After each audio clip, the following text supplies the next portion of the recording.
Bismillahirrahmanirrahim. Assalamualaikum warahmatullahi wabarakatuh.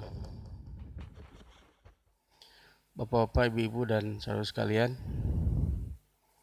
alhamdulillah kita panjatkan puji dan syukur kita kepada Allah Subhanahu wa taala yang telah melimpahkan nikmat-nikmatnya kepada kita, terutama nikmat iman dan Islam, dan Allah berikan kepada kita taufik untuk mencintai keimanan dan ketakwaan, untuk diberikan ilham untuk melakukan kebaikan-kebaikan, dan diberikan kemampuan untuk melakukan kebaikan tersebut, diantaranya yaitu untuk duduk sejenak menuntut ilmu. Di antara perkara yang paling dibutuhkan oleh seorang hamba yaitu mengenal Rabb-Nya. Pada kesempatan kali ini kita akan membahas Ismul Jalalah Allah Subhanahu wa taala. Nama yang agung yaitu Allah yang sering kita ucapkan. Ya. Dan ini disebutkan oleh para ulama, huwal jami li jami'i ma'anil asma'i, huwal jami li jami'i ma'anil asma'illahil husna. Dia adalah nama yang mengumpulkan seluruh makna-makna nama Allah yang maha indah. Jadi semua nama-nama Allah yang maha indah yang akan kita bahas berikutnya, semuanya tercakup di dalam nama Isim Jalalah Allah ini. Nama yang paling agung,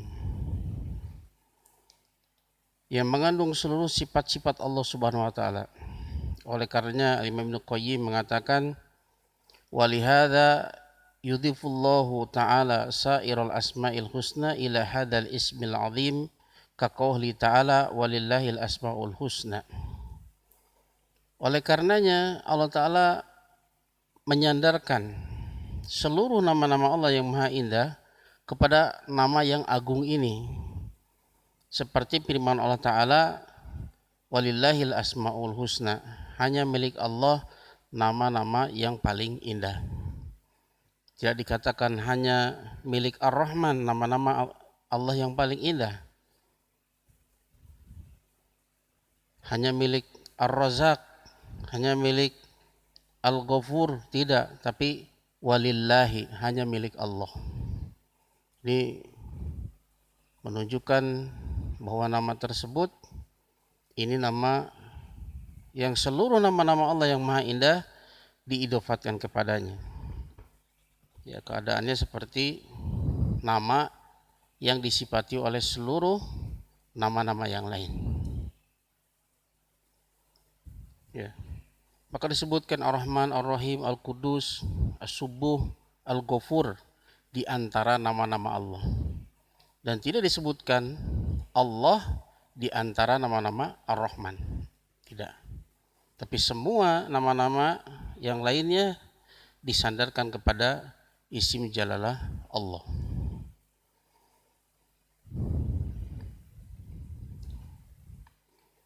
Ya. Dan nama-nama Allah, ya, yang maha indah seluruhnya itu seperti tafsil, perincian yang menjelaskan akan hakikat Isim Jalalah Allah. Jadi Isim Jalalah Allah ini menunjukkan kepada nama-nama Allah yang lainnya secara global. Karena dia adalah Dzul uluhiyah wal ubudiyah ala khalqihi ajma'in, yang memiliki hak untuk disembah, hak untuk penghambaan atas seluruh makhluknya. Karena dia memiliki seluruh sifat-sifat kesempurnaan.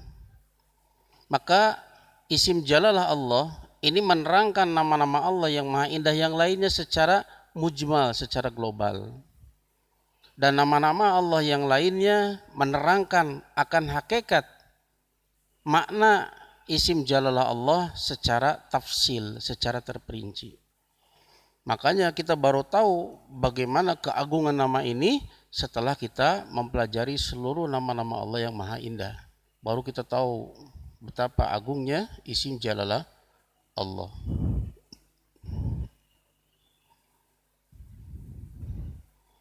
Makanya orang yang beriman dengan sempurna kepada Allah Subhanahu wa taala, innamal mu'minuna alladzina idza dzukirallahu wajilat qulubuhum. Sungguhnya orang beriman itu yang sesungguhnya jika disebutkan nama Allah maka hatinya bergetar. Karena dia tahu betapa agungnya, betapa mulianya isim jalalah Allah.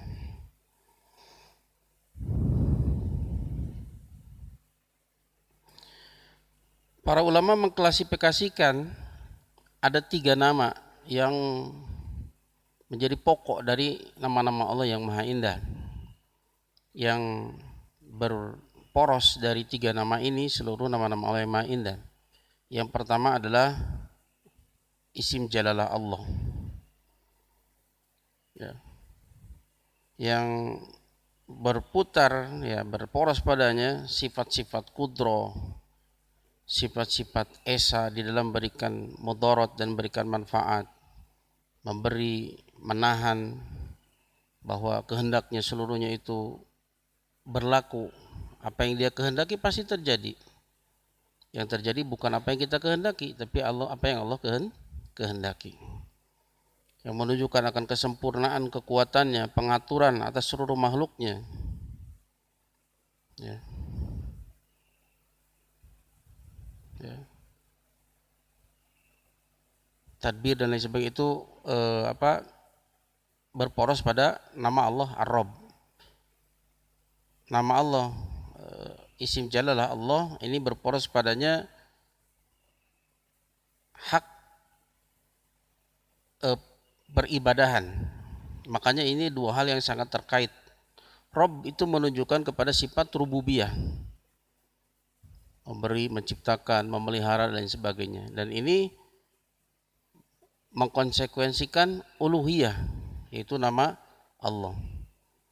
Dan juga nama-nama yang menunjukkan sifat ihsan, sifat jud, kedermawanan, sifat kelemah lembutan dan lain sebagainya, ini berporos pada nama Allah Ar-Rahman. Maka ada 3 nama yang berporos padanya seluruh nama-nama yang maha indah, yaitu isim jalalah Allah, Ar-Rabb dan Ar-Rahman.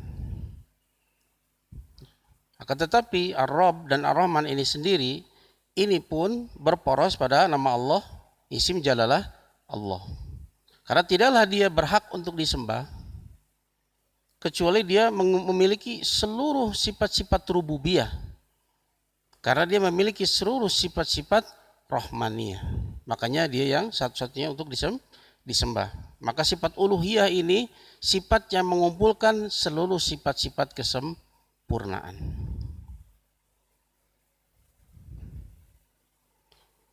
Allah Subhanahu wa taala menyebutkan nama ini Allah sebanyak 2724 kali dalam Al-Qur'an.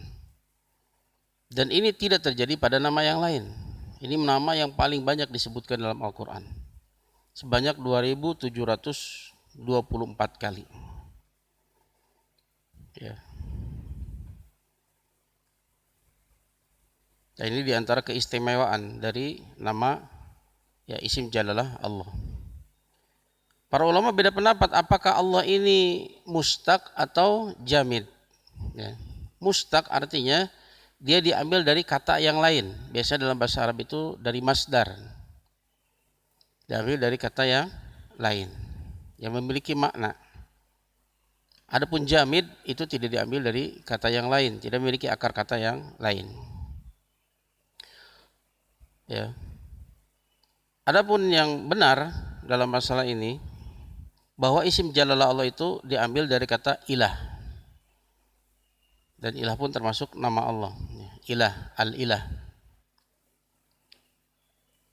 Ilah ini wajan fi'al, fi'alun. Tapi maknanya adalah maf'ul. Dan ini banyak. Ya. Contohnya rikabun, rikabun. Artinya markub, yang dikendarai. Contoh yang lain himalun artinya mahmulun yang diangkut. Contoh kitabun, wajan fi'al, fi'alun artinya maktubun yang ditulisi. Contoh lain syiratun artinya masyrut yang dilalui. Nah, makna ilah artinya adalah makluh yang disembah atau ma'bud yang diibadahi. Itu makna yang benar. Karena ada sebagian orang yang memahami ilah sebagai al-qadir. Al-qadir likhtira, yang mampu untuk menciptakan. Jadi dalam bahasa Arab ilah itu bisa menunjukkan fa'il, bisa menunjukkan maf'ul, pelaku atau yang jadi objek. Nah, sebagian orang ada yang memahami sebagai pelaku, makanya makluh diartikan sebagai al-qadir lil ikhtira, yang maha mampu untuk menciptakan. Dan ini konsekuensinya batil. Selama orang tersebut masih mengakui Allah satu-satu pencipta, maka dia tidak berbuat syirik meskipun dia meminta kepada orang mati. Nah, ini kebatilan. Tapi yang benar apa yang disebutkan oleh para ulama, makna ilah adalah al-ma'luh yang diibadahi. Makanya makna la ilaha illallah artinya tidak ada yang berhak untuk diibadahi kecuali Allah.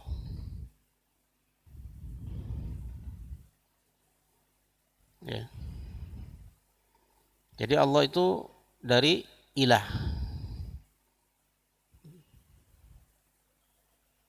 Dan ketika dimasuki oleh alif lam li ta'rif, maka hamzahnya dibuang seperti unasun, maka menjadi annasu, hamzahnya hilang. Ilahun jadi Allah, hamzahnya dibuang. Ini kebiasaan. Ini suatu yang biasa dalam bahasa Arab. Jadi ini secara bahasa bahwa Allah itu mustaq, diambil dari asal katanya dari ilah, artinya yang disembah. Syekh As-Sa'di rahimahullah ta'ala mengatakan Allah artinya adalah huwal ma'luhul ma'bud dzul uluhiyah wal ubudiyah ala khalqihi ajmain lima tasafa bihi min sifatil uluhiyyati allati hiya sifatul kamal. Allah dialah adalah al-ma'luh yang diibadahi, al-ma'bud yang disembah, yang memiliki sifat uluhiyah, ya, sifat ketuhanan. Ya, sifat uluhiyah ini sifat yang terkumpul padanya seluruh sifat-sifat kesempurnaan. Karena tidaklah dia berhak untuk diibadahi kecuali dia memiliki seluruh sifat kesempurnaan. Sifat uluhiyah. Dan memiliki sifat ubudiyah ala khalqihi ajmain, memiliki sifat penghambaan atas seluruh makhluknya. Sifat uluhiyah ini terkait dengan sifat Allah Subhanahu wa taala. Adapun sifat ubudiyah ini sesuatu yang terkait dengan hamba. Inilah yang dituntut dari kita, hanya menghambakan diri kepada Allah Subhanahu wa taala. Dan untuk tujuan inilah kita diciptakan. Makanya Allah berfirman dalam surat Adz-Dzariyat, "Wa ma khalaqtul jinna wal insa illa liya'budun." Tidaklah aku ciptakan jin dan manusia kecuali untuk beribadah kepadaku. Ya. Kenapa Allah memiliki sifat uluhiyah? Satu-satunya yang berhak untuk diibadahi, lima tasaffa bihi min sifatil uluhiyah. Karena dia memiliki sifat-sifat uluhiyah, sifat-sifat ketuhanan, sifat-sifat kesempurnaan. Allati hiya sifatul kamal, yang dia itu merupakan sifat kesempurnaan. Akhbaru anallahu alladzi lahu jami'u ma'anil uluhiyah. Dan Allah mengabarkan bahwasanya dialah yang memiliki seluruh sifat-sifat uluhiyah. Annahu wal ma'luhul mustahiqu li ma'anil uluhiyah kulliha. Dan maksudnya dia adalah al-ma'luh, yang diibadah, yang disembah. Al-mustahiq, yang berhak untuk semua itu, yang memiliki makna-makna uluhiyah seluruhnya. Allati tujibu an yakuna al-ma'bud wahdah.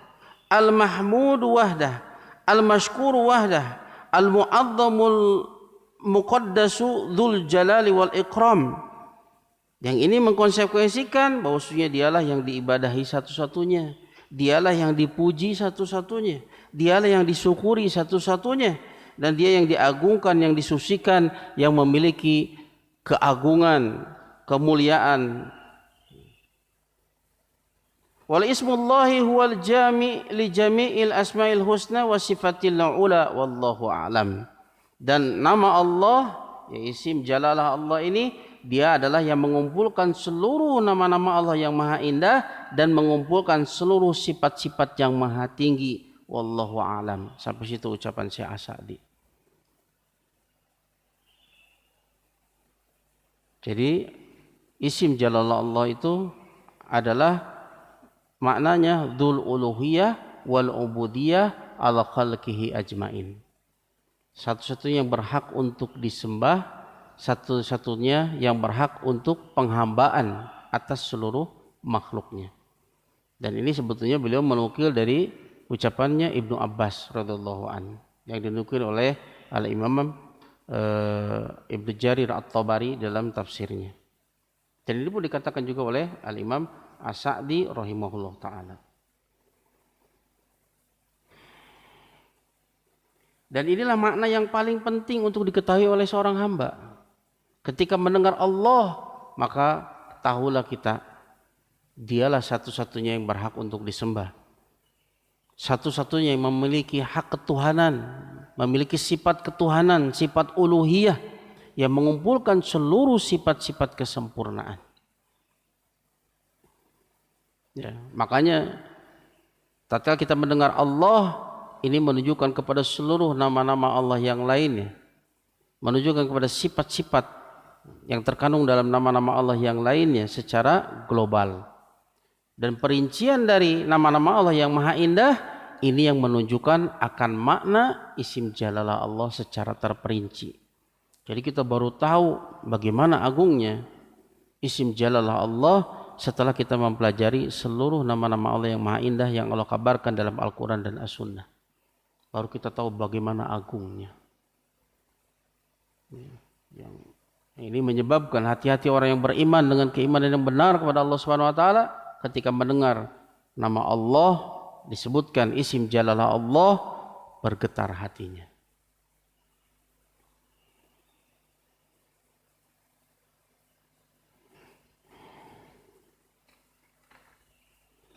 Kemudian para ulama menyebutkan kalau isim jalalah Allah ini adalah nama yang paling agung dengan menyebutkan beberapa dalil. Ya, dengan menyebutkan beberapa dalil. Di antara Imam Al-Qurtubi rahimahullah taala, beliau menyebutkan ini adalah nama Allah yang paling besar dan yang paling mengumpulkan seluruh nama-nama yang lainnya. Dan para ulama menyebutkan ini adalah nama Allah yang paling agung, yang selainnya itu tidak dinamakan dengan nama Allah. Dan inilah apa yang menjadi tafsir Al-Imam Al-Qurtubi terhadap firman Allah Ta'ala surat Maryam ayat 65. Allah berfirman, hal ta'lamu lahu samiyya, apakah engkau mengetahui ada yang dinamakan dengan nama Allah untuk selainnya? Ya, ini nama yang khusus bagi Allah Subhanahu wa taala. Yang lainnya enggak boleh diberi dengan nama Allah. Apakah engkau mengetahui ada yang sama baginya?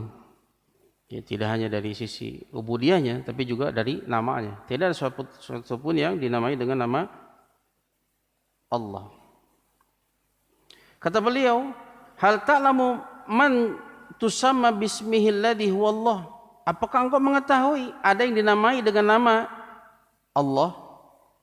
Fallahu ismun li mawjudil haqqil jami'i li sifatil uluhiyatil man'ut al-man'utu bina'uti rububiyyati al-munfaridul haqiqi la ilaha illa huwa subhanah.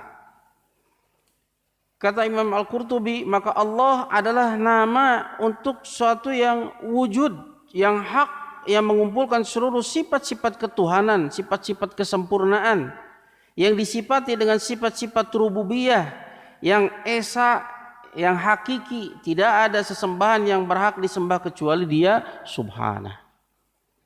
Itu kata Imam Al-Qurtubi.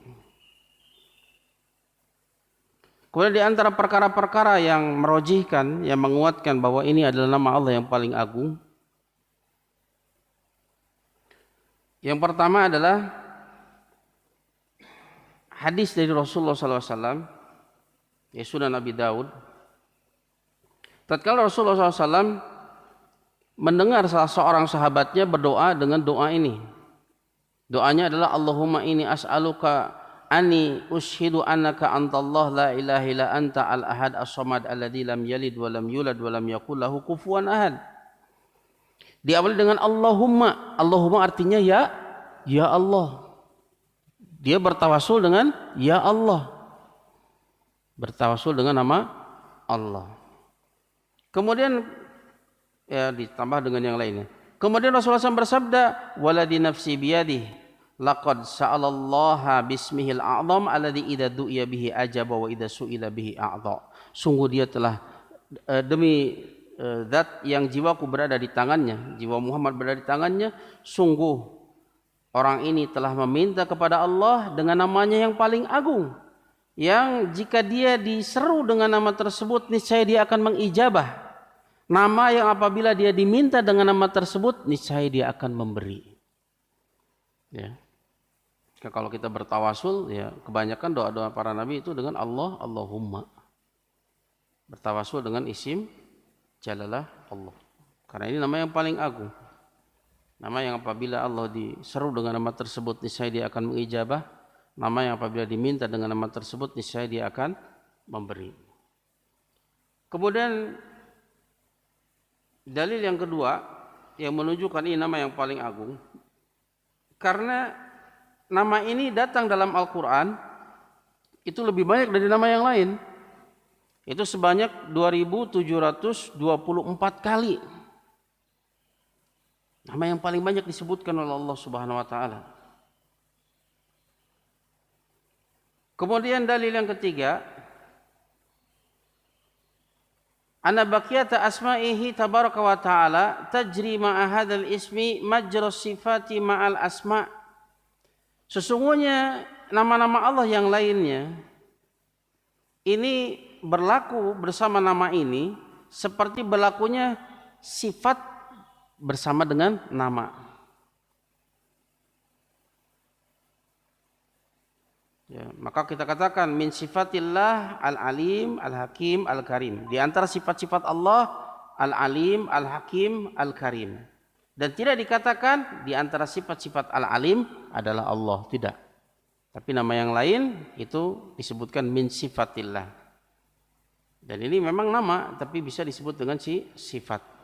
Ini dalam dalalatul asma ini nanti ada 3 dalalah. Namanya dalalah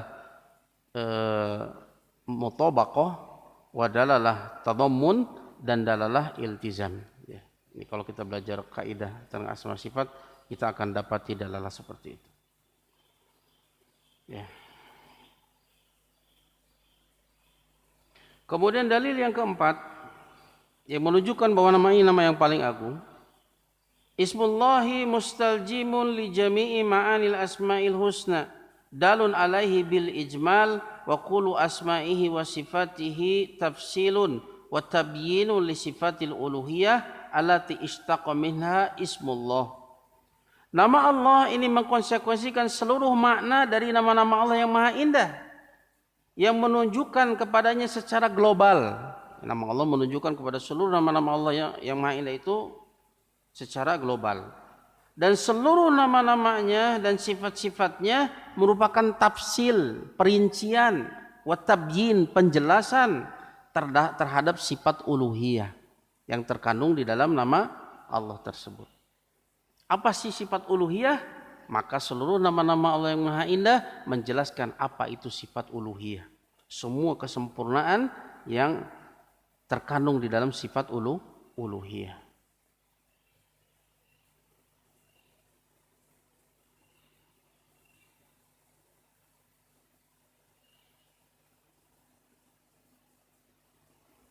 Kemudian dalil yang kelima, ta'arafar Rabbu tabaraka wa ta'ala ila Musa bismillah.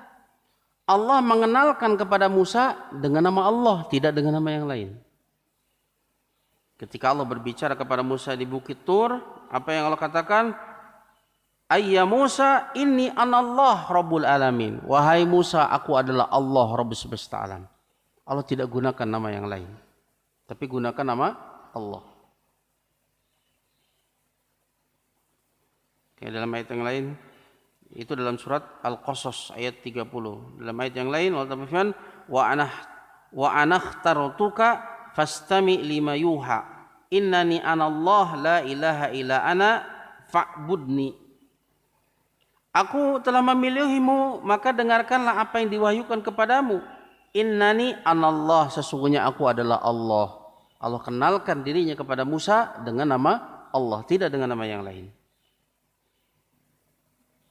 Begitu juga Allah Ta'ala kenalkan dalam kitabnya yang diturunkan kepada hambanya dan rasulnya Muhammad SAW juga dengan nama Allah, sebagaimana disebutkan dalam ayat kursi. Allahu la ilaha illahu al-hayyu al-qayyum. Allah tidak ada sembahan yang berhak disembah kecuali Dia. Kenapa? Karena Dia al-hayyu al-qayyum. La takhudhu sinatu wala naum, dan seterusnya. Maka ayat seterusnya itu menerangkan kenapa Allah yang satu-satunya yang berhak untuk disembah. Karena Dia al-hayyu, yang maha hidup sempurna, kehidupan yang tidak didahului oleh ketiadaan, kehidupan yang tidak mengenainya kelelahan, tidur, ngantuk, lain sebagainya dari sifat-sifat kekurangan. Kehidupan yang tidak diakhiri oleh kefanaan. Dan Dia abadi secara zatnya. Adapun makhluk itu diawali oleh ketiadaan. Kemudian mengenainya kelemahan-kelemahan dan kekurangan pada kehidupannya, dan diakhiri oleh kefanaan. Seandainya ada makhluk yang abadi, maka dia tidak abadi dengan sendirinya, tapi Allah yang mengabadikannya. Ya, seperti Abil Izz Al-Hanafi dalam Syarah Aqidah Thahawiyah, beliau menyebutkan ada 8 yang diabadikan oleh Allah Subhanahu wa taala. Itu diantaranya adalah Al-Qalam, Al-Lauh, Al-Arash, kemudian Al-Kursi, kemudian ruh. Ya. Ruh itu abadi, dia tidak mati. Mati itu adalah perpisahan ruh dengan badan, tapi ruh itu hidup terus. Kemudian surga dan neraka abadi. Kemudian di antara yang diabadikan adalah tulang ekor, karena manusia nanti akan dibangkitkan dari tulang ekor. Ya, tapi keabadiannya berbeda dengan keabadian Allah Subhanahu wa taala. Kemudian dalil yang lain yang menguatkan bahwa ini adalah nama Allah yang paling agung, yaitu kebanyakan zikir, ya, doa para nabi itu dengan menggunakan lafaz Allahumma. Allahumma artinya ya Allah. Ya.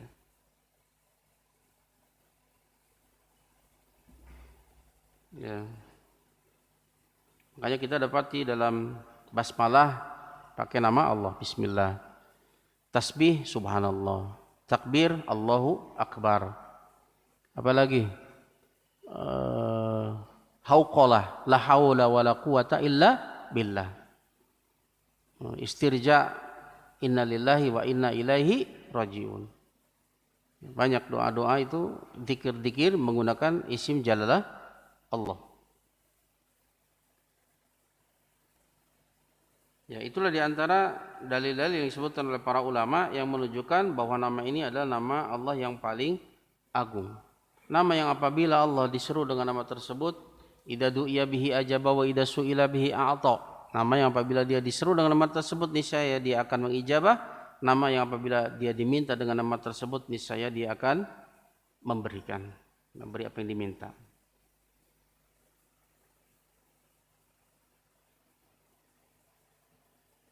Kemudian yang terakhir,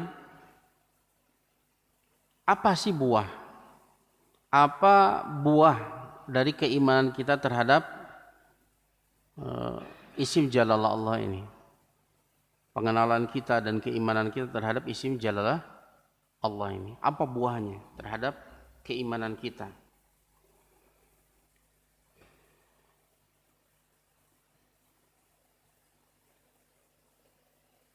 Yang pertama, mahabbatullah, mencintai Allah Subhanahu wa taala. Kalau saja ada makhluk yang memiliki kesempurnaan yang menurut standar manusia, dia memiliki kesempurnaan dari sisi akhlaknya, ya, tapi dengan batasan insaniyah manusia. Dan dia pun banyak memberikan kebaikan kepada kita.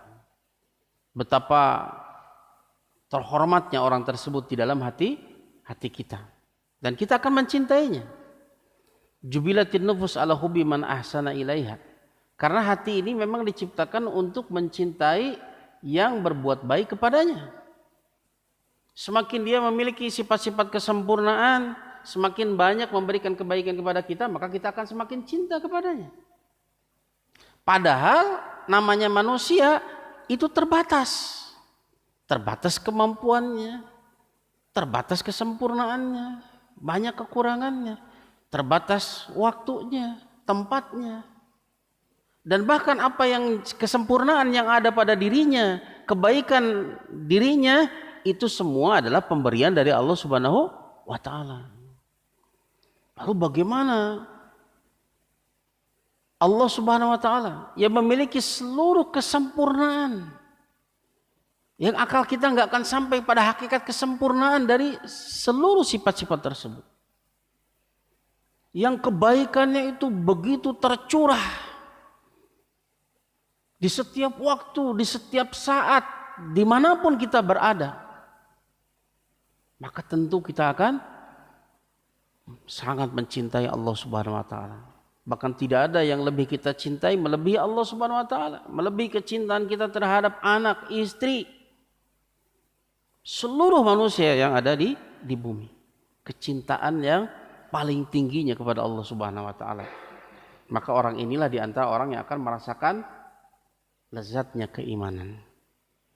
Sebagaimana sebuah hadis yang diriwayatkan oleh Bukhari, Rasulullah SAW bersabda, "Salasun man kunna fihi wajada halawatal iman, ayakunallahu wa rasuluhu ahabba ilaihi mimma siwahuma, ayuhibbal mar'u la yuhibbuhu illa lillah, wa ayakraha ayyauda fil kufri kama yakrahu ayyuqdafa finnar." Maka orang yang mencintai Allah Subhanahu wa taala, dia akan menjadikan Allah lah yang paling dia cintai. Dan kecintaan kepada Allah ini kecintaan yang tidak ada ruginya, berbeda dengan kecintaan kepada makhluk. Terkadang kita kecewa. Yang kedua, akan mencintai apapun yang Allah cintai dan mencintai siapapun yang Allah cintai. Dan dia akan membenci sesuatu yang Allah benci dan mencintai orang yang Allah benci. Maka cinta dan bencinya mengikuti ilahnya. Mengikuti ilah yang dia cintai. Orang seperti inilah yang akan merasakan lezatnya iman. Maka Rasulullah SAW bersabda, "Salasun man kunna fihi wajada halawatal iman." 3 perkara yang kalau 3 perkara ini ada pada diri seseorang, maka dia akan merasakan manisnya iman. Siapa mereka? Yaitu Allah dan Rasulnya lebih dia cintai melebihi dari selain keduanya. Semuanya. Dia Allah lah yang paling dicintai. Kemudian tidaklah seseorang itu mencintai, ya, tidaklah dia mencintai kecuali karena Allah. Bukan semata-mata karena kepentingan dunia, karena Allah. Sering kita dapati istilah lillah, fillah, billah. Lillah artinya karena Allah. Fillah artinya pada syariat Allah. Billah dengan pertolongan Allah. Ya. Seorang dia mencintai, tidaklah dia mencintai kecuali karena Allah. Makanya dia mencintai apapun yang Allah cintai. Dan dia mencintai orang-orang yang Allah cintai. Kemudian yang ketiga, ayyaqraha ayyauda fil kufri kama yaqrahu ayyuqdafa finnar. Dia benci untuk kembali kepada kekufuran sebagaimana dia benci untuk dilemparkan ke dalam api. Bencinya pun karena Allah. Membenci apa yang Allah benci. Dan membenci siapapun yang Allah benci. Ya, ini buah yang pertama. Yaitu kita akan semakin mencintai Allah Subhanahu wa taala. Semakin kita mempelajari tentang nama-nama dan sifatnya, semakin kita paham akan makna isim jalalah Allah, maka kita akan semakin mencintai Allah Subhanahu wa taala.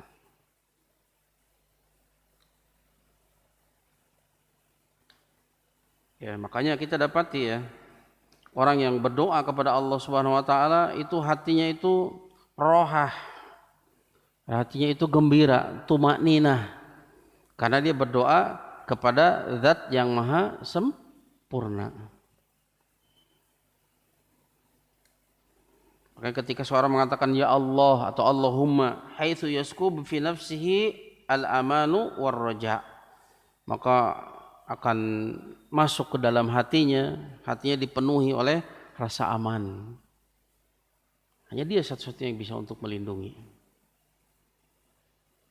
Juga dipenuhi dengan rasa harap, karena dialah satu-satunya yang bisa mewujudkan apa yang dia inginkan.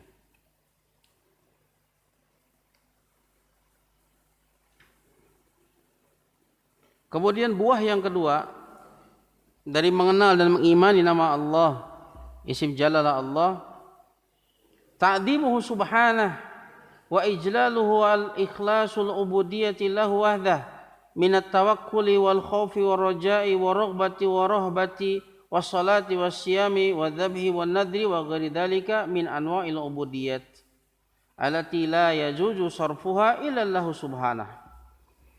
Buah yang kedua adalah ketika kita semakin mengenal isim jalalah Allah, makna-maknanya dan mengimaninya, maka ini akan membuahkan pengagungan kepada Allah Subhanahu wa taala. Semakin kita mengetahui akan keagungannya, ya, memuliakannya, dan akan mengikhlaskan seluruh penghambaan hanya kepada Allah semata. Mengikhlaskan semua jenis-jenis ibadah hanya untuk Allah semata, karena untuk itulah kita memang diciptakan. Inilah tugas terbesar kita hidup di dunia, adalah untuk mengarahkan seluruh ibadah kita hanya untuk Allah semata. Berupa apa? Berupa tawakal. Tidaklah kita tawakal kecuali hanya kepada Allah. Khauf, rasa takut. Takut kita hanya kepada Allah, bukan berarti kita nggak boleh takut kepada yang lain. Ada pembagiannya, ada perinciannya. Mana takut yang itu sifatnya tabi'i, yang naluriah, seperti takut dengan singa, takut dengan virus. Ini perkara yang naluriah, tabi'i namanya, sesuatu yang boleh selama hal tersebut tidak kemudian menjadikan dia mengharamkan apa yang Allah halalkan dan menghalalkan apa yang Allah haramkan. Ya, ini perkara yang lumrah. Justru kalau tidak ada rasa takut seperti itu, ini ada sesuatu dengan dirinya. Gak takut dengan singa, gak takut dengan api. Ya.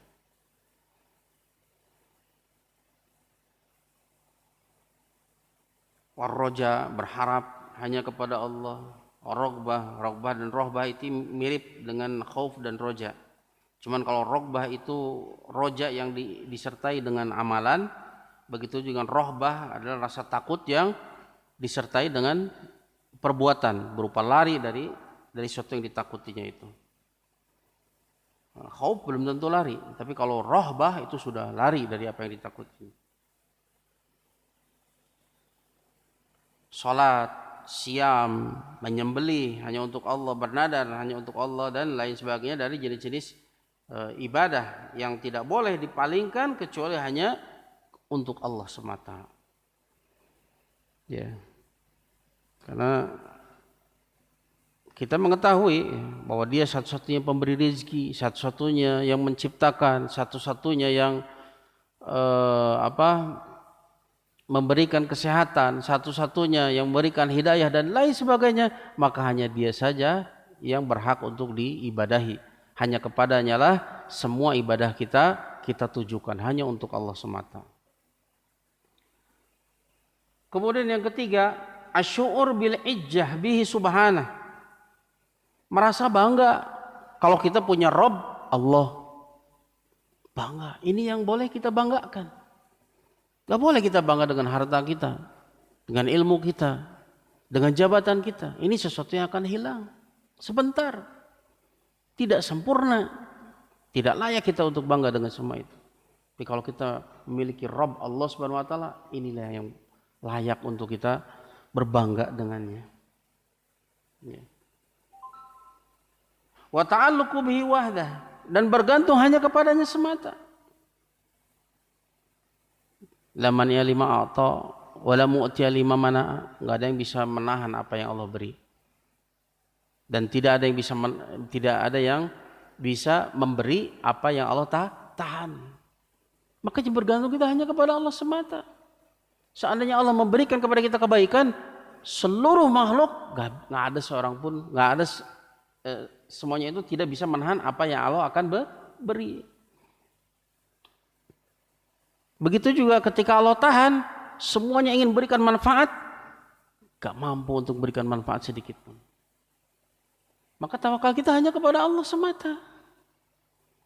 Gak takut dengan saingan, gak takut ada orang akan menjegal rezeki kita, gak ada yang sanggup untuk menjegal rezeki kebaikan yang Allah akan berikan kepada kita. Maka tawakal kita hanya kepada Allah semata, satu-satunya yang memberikan hidayah, satu-satunya yang bisa mendatangkan mudarat.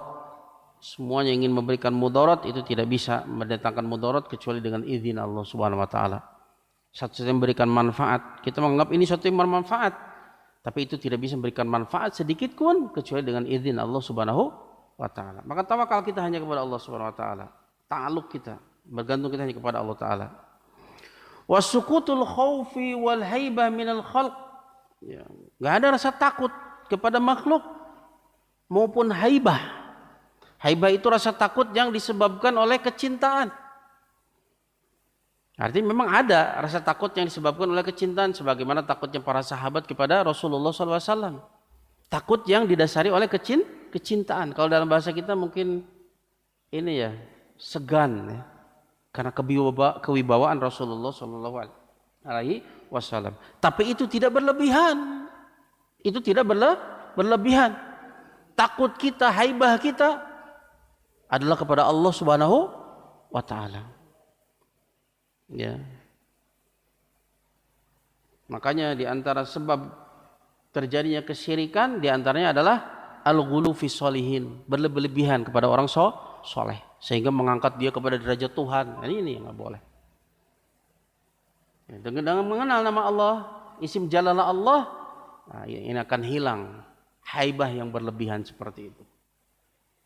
Takut yang berlebihan dari makhluk. Wa ta'alluqi bihim, dan akan hilang ta'alluq kepada manusia, enggak ada ketergantungan kepada manusia sedikit pun. Toh mereka pun diatur oleh Allah Subhanahu wa taala. Mereka diberi rezeki oleh Allah Subhanahu wa taala. Mereka diciptakan oleh Allah Subhanahu wa taala. Makhluk yang lemah tidak bisa memberikan manfaat dan mudarat dengan sendirinya. Maka tidak ada ta'alluq kepada manusia sedikit pun. Seandainya kita minta pertolongan kepada makhluk, maka kita tidak ta'alluq kepada makhluk, ta'alluq kita kepada Allah. Makanya kita doakan, ya Allah mudahkan urusannya.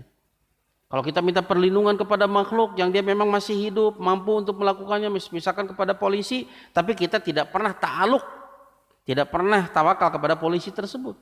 Justru kita mendoakan agar supaya Allah Ta'ala menjaganya, Allah mudahkan urusannya agar supaya menjaga kita. Ta'alluq kita hanya kepada Allah semata. Jadi mengenal isim Jalalah Allah ini menghilangkan ta'alluq kita kepada makhluk siapapun dia. Kebergantungan kita hanya kepada Allah semata. Fa huwa Allah subhanahu khaliqu kulli syai', karena Allah Subhanahu wa taala adalah pencipta segala sesuatu. Raziqu kulli hayyin, yang berikan rezeki kepada semua yang hidup. Wa huwal mudabbir li kulli syai', dan dialah yang mengatur segala sesuatu. Al-qahir li kulli syai', yang menundukkan segala sesuatu. Fala ya'tazu illa bihi, maka seseorang hamba itu tidak merasa bangga kecuali dengan Allah Subhanahu wa taala. Kita punya Rabb, Allah Subhanahu wa taala. Wala yatawakkalu illa alaihi, dan dia tidak tawakal kecuali hanya kepadanya. Berapa banyak manusia berbangga dengan hartanya, tidak lama lagi kemudian hartanya habis, maka fadha'u, maka dia pun hilang. Bahwa banyak manusia berbangga dengan kekuasaannya, maka datanglah akhir dari kekuasaannya tersebut, tidaklah mereka kecuali mereka akan mengatakan ma'aghna anni maliyah halaka anni sultaniyah. Al-Haqqah ayat 29. Hartaku tidak bermanfaat untukku, kekuasaanku telah hilang, gak bermanfaat. Tapi kalau tujuannya dia mencari ridha Allah, nah itulah sesuatu yang akan abadi. Berbangga dengan Allah Subhanahu wa taala.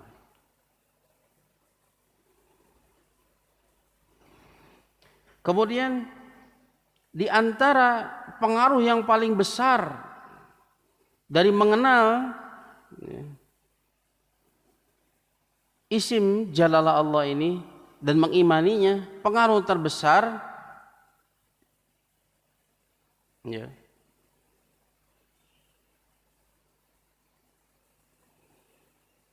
yaitu tuma'ninatul qalb, hatinya menjadi tenang. Tuma'nina, punya Rabb yang maha sempurna, punya Rabb yang rahmatnya itu meliputi segala sesuatu, punya Rabb yang kasih sayangnya itu enggak ada duanya, yang lebih mencintai kita melebihi orang tua kita, bahkan melebihi cinta kita kepada diri kita sendiri. Enggak ada yang lebih cinta kepada kita melebihi Allah Subhanahu wa taala. Bahkan dialah yang telah menciptakan orang-orang yang mencintai kita. Dialah juga yang telah menitipkan rasa cinta itu di dalam hati-hati mereka. Tidak ada duanya. Buat kita tumaknina, tenang. Ya, kalau kita tahu ada yang mencintai kita, dan yang mencintai kita adalah Rabb semesta alam, yang maha sempurna, maka akan membuat hati ini gembira, bahagia, tumaknina. Tidak galau. Wa sa'adatuhu, dan ini akan membuahkan kebahagiaan hati. Hatinya gembira. Tidak bersedih dengan apa yang Allah takdirkan, karena dia tahu di balik apa yang dia anggap itu buruk, hakikatnya di balik semua itu ada rahmat Allah Subhanahu wa taala. Bahkan dalam musibah sekalipun yang kita anggap buruk, di dalamnya terdapat rahmat-rahmat Allah Subhanahu wa taala. Kebaikan-kebaikan yang melimpah, yang kita lupa untuk bersyukur kepadanya. Padahal di balik sesuatu yang kita anggap buruk itu terdapat kebaikan yang sangat banyak. Makanya Rasulullah SAW kalau mendapatkan sesuatu yang baik, maka beliau mengatakan alhamdulillahilladzi bi ni'matihi tatimmus sholihat. Tapi kalau dapat sesuatu yang buruk, apa yang beliau ucapkan? Alhamdulillah ala kulli hal. Bagaimanapun keadaannya, segala puji milik Allah.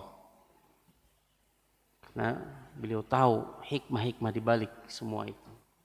Penuh rahmat Allah Subhanahu wa taala. Wa unsuhu billah, dan juga kebahagiaannya untuk senantiasa dekat bersama Allah Subhanahu wa taala. Senantiasa taqarrub kepadanya, senantiasa berlindung, memohon kepadanya.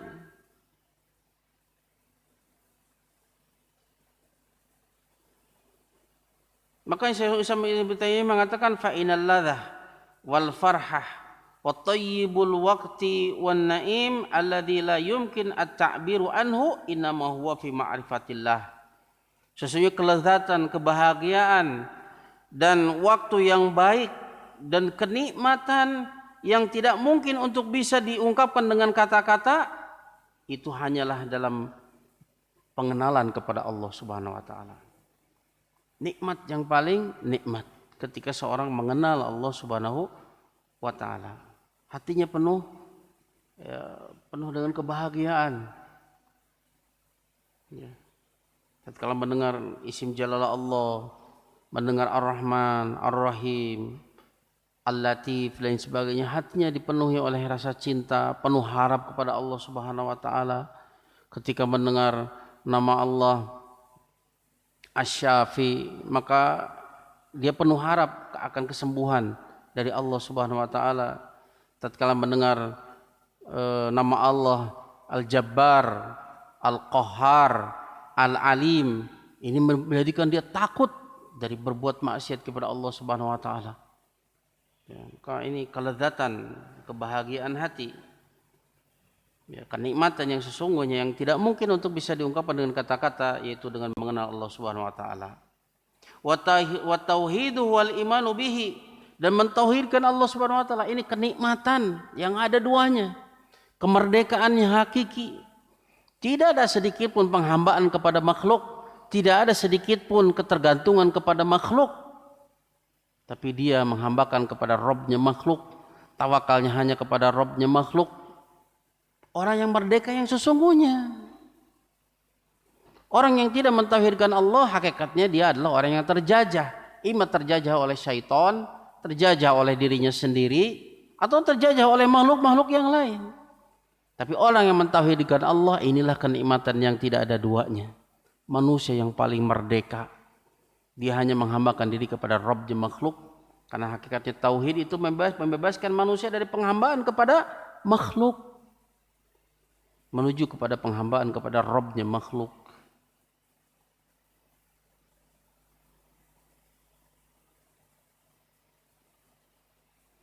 Dan keimanan kepadanya, ini adalah kelezatan yang tidak duanya. Waftitahul haqa'iqil imaniyah wal ma'arifil qur'aniyah, dan ketika Allah bukakan ya, hakikat-hakikat keimanan dan pengetahuan-pengetahuan Al-Qur'aniyah, sebagaimana apa yang dikatakan oleh sebagian syuyukh ya, para salaf, mereka mengatakan laqad kuntu fi halin aqulu fiha in kana ahlul jannah fi hadhil hal innahum la fi 'ishin tayyibin.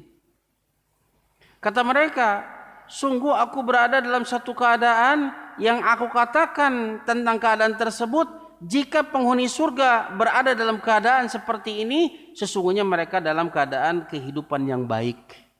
Inilah surganya dunia.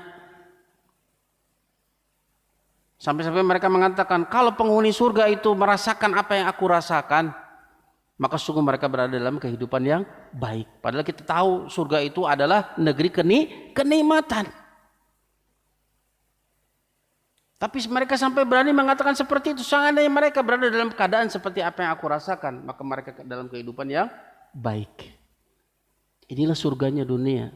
Ketika dia mengenal Allah, mentauhidkannya, beriman kepada Allah dengan keimanan yang sempurna. Ketika Allah bukakan kepada dia hakikat-hakikat keimanan, ketika Allah bukakan kepada dia pengetahuan-pengetahuan Qur'aniyah, inilah sesuatu yang sangat membahagiakan, sesuatu yang merupakan surganya dunia.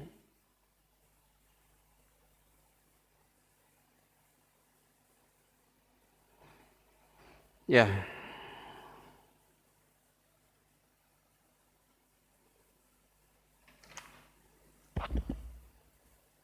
Itulah diantara pengaruh-pengaruh atau buah dari mengimani isim jalalah Allah. Ya, tadi sebutkan ada berapa? Ada 4 ya. Yang pertama apa? Akan semakin mencintai Allah Subhanahu wa taala. Ya, kecintaan dengan penuh pengagungan ya, yang akan menjadikan kecintaan kepada Allah itu didahulukan dari kecintaan kepada yang lainnya. Allah yang lebih dicintai, dan dia akan mencintai apa yang Allah cintai, dan mencintai pula siapapun yang Allah cintai, dan dia akan membenci apapun yang Allah benci dan akan membenci siapapun yang Allah benci. Maka cinta dan bencinya itu mengikuti akan kecintaan dan kebencian ilahnya, Tuhannya. Kemudian buah yang kedua adalah akan semakin mengagungkan Allah Subhanahu wa taala dan memuliakannya, dan akan mengikhlaskan seluruh ibadah hanya untuk Allah semata. Dan ibadah kita ketahui ada ibadah yang zahir, ada ibadah yang batin. Salat kita, zakat kita itu semuanya kita sudah tahu ini ibadah yang zahir. Adapun ibadah yang batin ini lebih banyak dan lebih sering kita melakukannya. Tawakal kita, kemudian rasa takut kita, berharap kita, kemudian ikhlas kita, sabar kita, semuanya itu adalah ibadah-ibadah batin. Yang kita tujukan itu semata-mata untuk meraih ridho Allah dan untuk mendapatkan pahala nanti di akhirat. Kemudian yang ketiga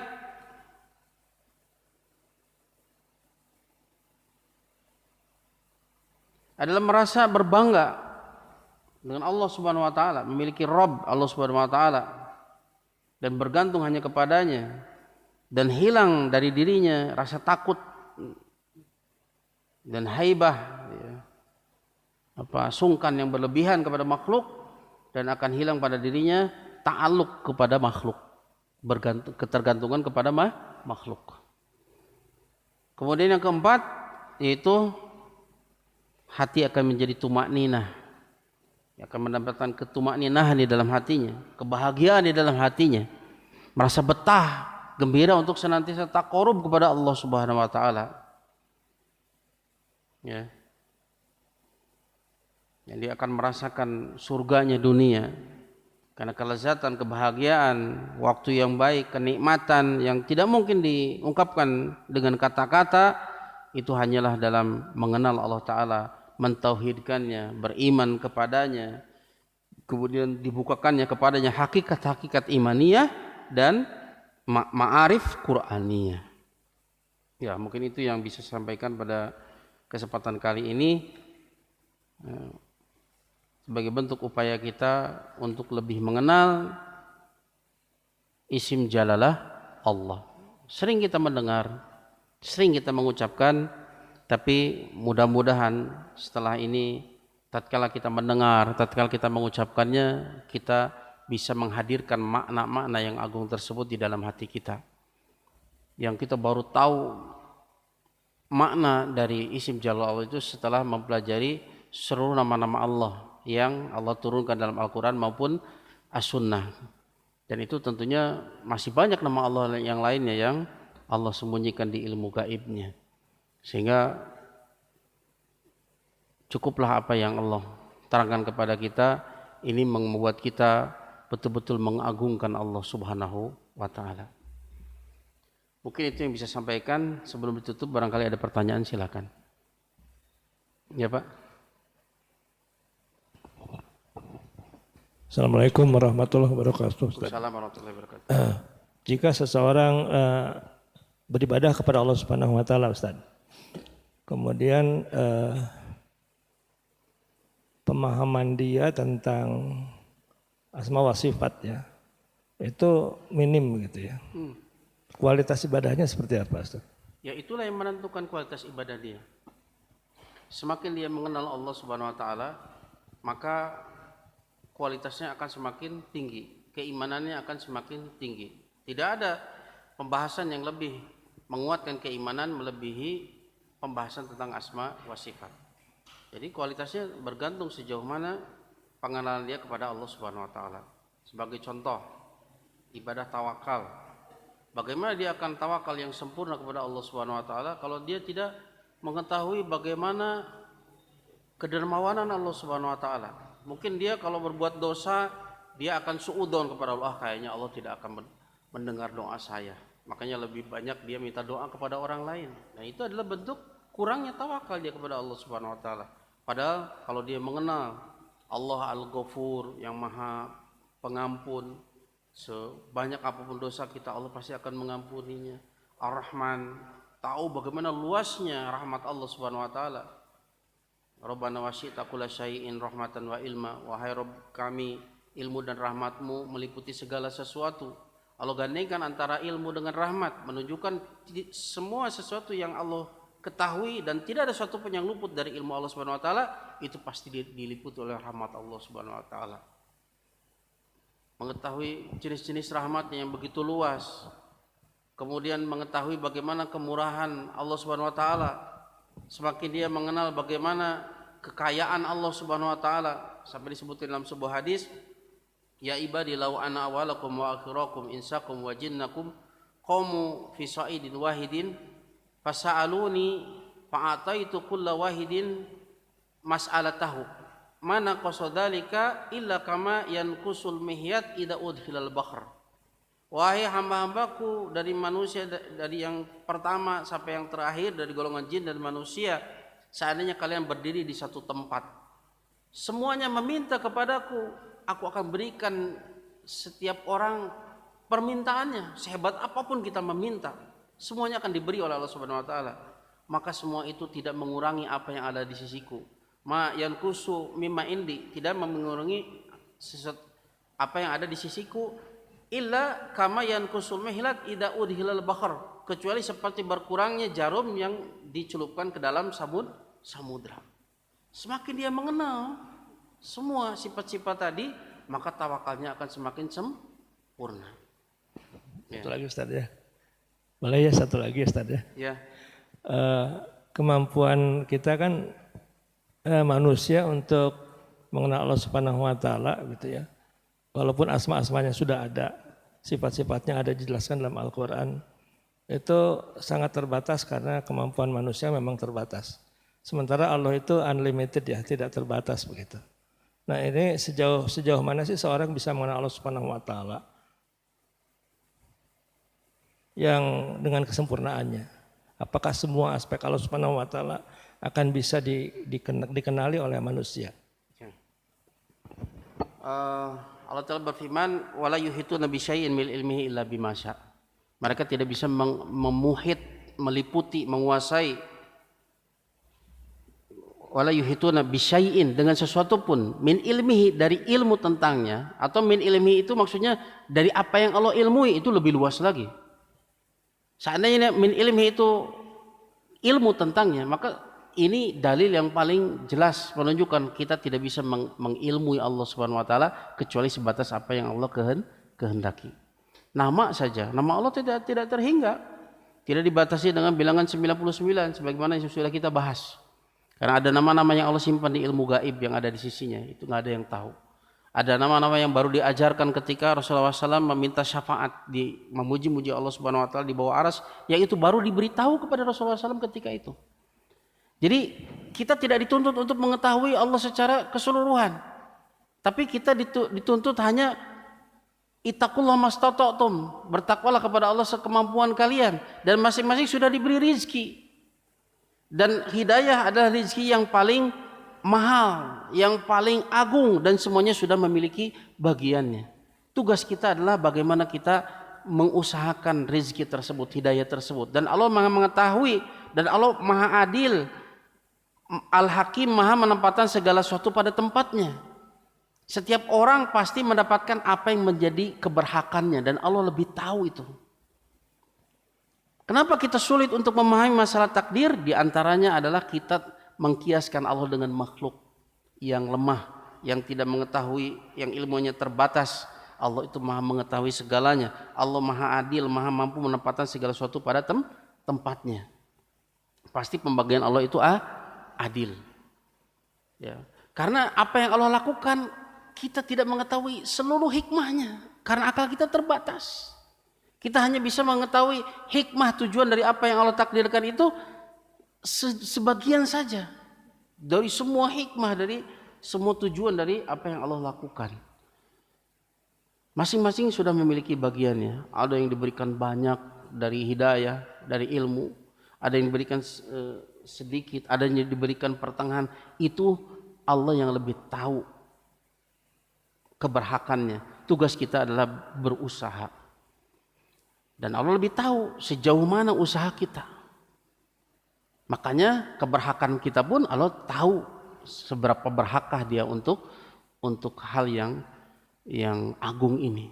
Maka tugas kita adalah karena kita tidak tahu takdir kita berusaha sekuat tenaga. Bagaimana kita berusaha untuk mengenal Allah Subhanahu wa taala. Dan ini adalah perkara yang sangat berpengaruh kepada keimanan seseorang. Semakin dia mengenal Allah Subhanahu wa taala, semakin tinggi keimanannya. Semakin takut kepada Allah Subhanahu wa taala. Semakin tawakal dia kepada Allah Subhanahu wa taala, semakin cinta dia kepada Allah Subhanahu wa taala. Maka sekadar dengan pengenalan dia kepada Allah Subhanahu wa taala, sekadar itu pula kadar penghambaan dia kepada Allah Subhanahu wa taala. Sekadar itu pula kadar pengagungan dia kepada Allah Subhanahu wa taala. Dan kita tidak mungkin satu sifat saja. Ketika Allah mengatakan Allah memiliki sifat rahmah, maka kita tidak mampu untuk kemudian menyebutkan rahmat Allah yang begitu luas, yang meliputi seluruh makhluknya. Menyebutkan seluruh makhluknya saja pun kita tidak mampu, apalagi menyebutkan rahmat-rahmat yang Allah berikan kepada mereka. Ada rahmat yang umum, ada rahmat yang khusus. Ar-Razzaq memiliki sifat Razqon, ya. Bukan rizqon tapi razqon. Rizqon itu isim masdar. Tapi masdarnya razqon. Rezeki Allah begitu luas. Rezeki yang berkaitan dengan badan, rezeki yang berkaitan dengan duniawi ini pun begitu luas. Termasuk hidayah adalah rezeki. Bagaimana Allah memberikan hidayah kepada makhluk, seluruh makhluk yang umum, hidayah yang umum. Kepada binatang, bagaimana mereka itu mengetahui cara membuat sarang, bagaimana mereka mengetahui bagaimana cara kawin, cara berkembang biak, bagaimana mereka menggunakan seluruh apa yang Allah beri kepada mereka untuk keperluan mereka. Makanya alladzi a'ta kulla syai'in khalqah tsumma hada. Dialah yang telah memberikan kepada segala sesuatu khalqah. Artinya anggota badan yang berbeda-beda, keadaan yang berbeda-beda. Kemudian Allah berikan petunjuk bagaimana menggunakan semuanya itu. Allah berikan kepada ikan sirip, berikan insan dan lain sebagainya. Dan Allah berikan petunjuk bagaimana cara menggunakannya. Kepada semut, kepada harimau dan lain sebagainya.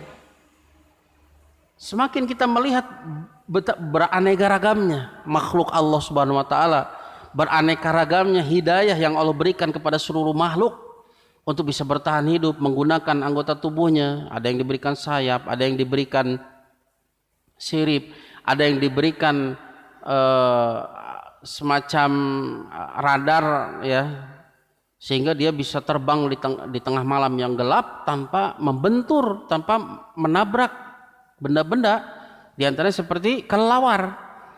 Diberikan kemampuan mengeluarkan suara ultrasonik yang dengan pantulannya dia mengetahui benda-benda di depannya. Ini luar biasa. Bagaimana lebah pergi ke tempat yang jauh tapi nggak pernah nyasar. Ya, sistem navigasi yang luar biasa. Dari mana? Itu rezeki dari Allah. Itu hidayah dari Allah Subhanahu wa taala. Kita menyebutkan hidayah yang itu saja kita nggak sanggup. Belum lagi hidayah irsyad wa dilalah, hidayah itu taufik, hidayah ilal jannah dan sebagainya. Ini luar biasa. Satu sifat saja kita tidak bisa mungkin meliputinya. Karena memang kemampuan kita terbatas, akal kita terbatas.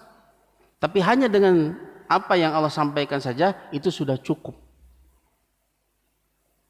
bagi kita menghantarkan kepada keselamatan, kebahagiaan di dunia dan di akhirat. Ya.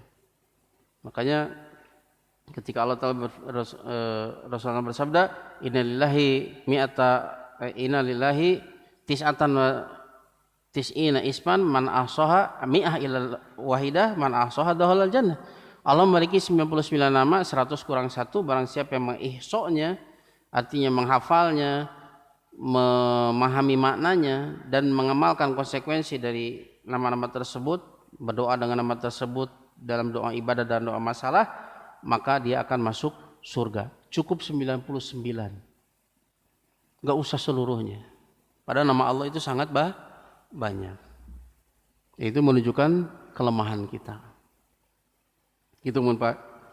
Jadi kita nggak akan mungkin satu sifat saja kita tidak akan sampai kepada hakikat yang sesungguhnya.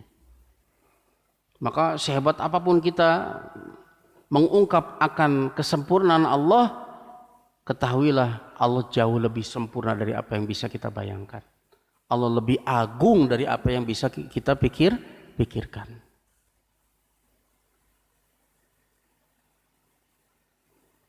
Ya, mungkin itu Pak ya. Ya, ada lagi? Ya.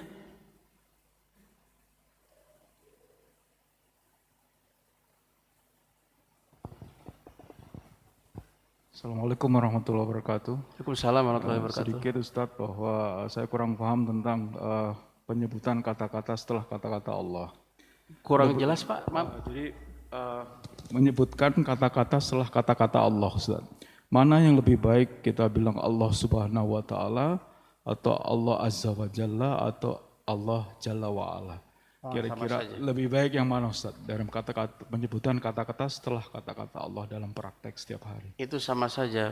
Makanya dalam bahasa Arab Jalla wa Ala, Subhanahu wa taala itu namanya kalimat i'tiradiyah, kalimat sisifan, yang itu gunanya untuk menerangkan kalimat sebelumnya atau untuk mengagungkan atau dalam rangka doa seperti Rasulullah Shallallahu Alaihi Wasallam itu doa, sama-sama kalimat i'tiradiyah namanya, kalimat sisipan. Allahu Azza wa Jal, Allah Azza yang agung lagi mulia, Allahu Subhanahu wa Ta'ala yang maha suci dari semua aib-aib, wa Ta'ala yang maha tinggi seluruh sifat-sifatnya dari sifat-sifat aib dan kekurangan. Allahu Tabaraka wa Ta'ala, Allah yang maha suci lagi maha tinggi dan sebagainya, itu adalah pujian. Itu sama saja. Ya, itu sama. Jazakallahu khair Ustaz. Jazakallahu khair. Ya.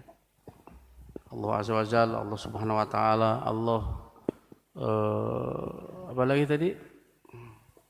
Tabaraka wa Ta'ala. Ya. Itu untuk bentuk pujian. Ya, termasuk ketika kita dituntut untuk berdoa itu bertawasul dengan nama yang cocok dengan apa yang kita minta.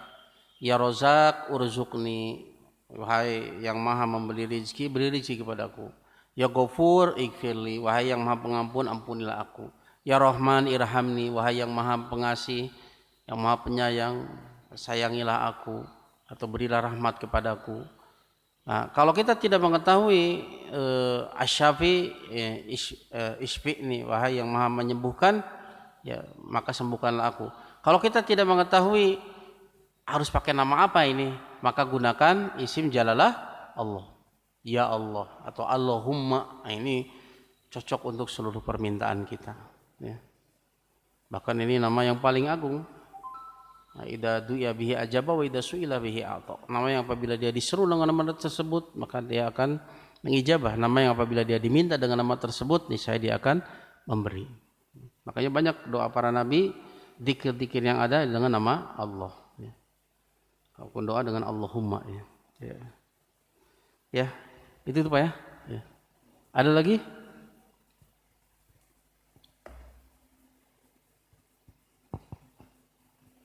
Ada pertanyaan Pak? Cukup ya?